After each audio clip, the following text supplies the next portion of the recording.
to begin. Let's all find a place to rest in. Quiet your voices and warm up your ears. It's time for listening, my little ears. I welcome myself and I welcome my friends. I'm Joan Allman. I was a Waldorf early childhood educator.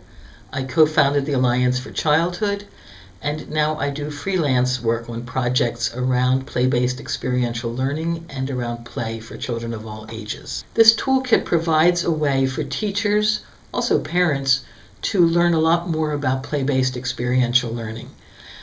It goes into detail about different activities, and it gives overviews.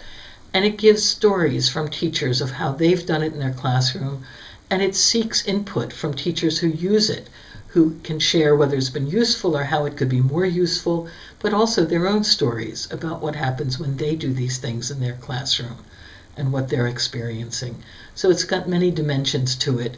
Of course, it has a lot of visuals as well as words. The one is that children initiate their own learning by discovering what's in their environment and manipulating their environments, and by play.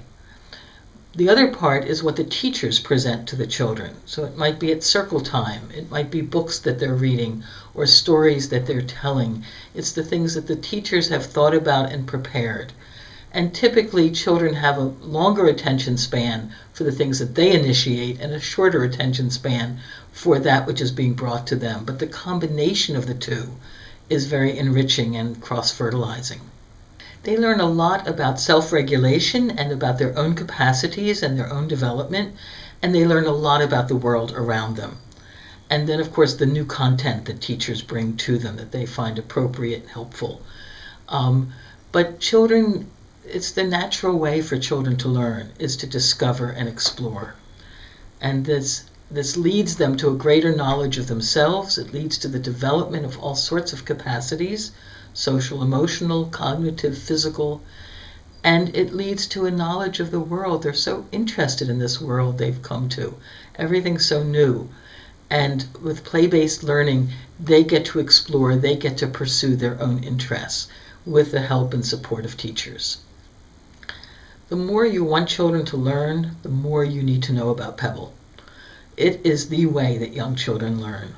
Worksheets and instructional modalities don't work very well with young children, preschool and kindergarten.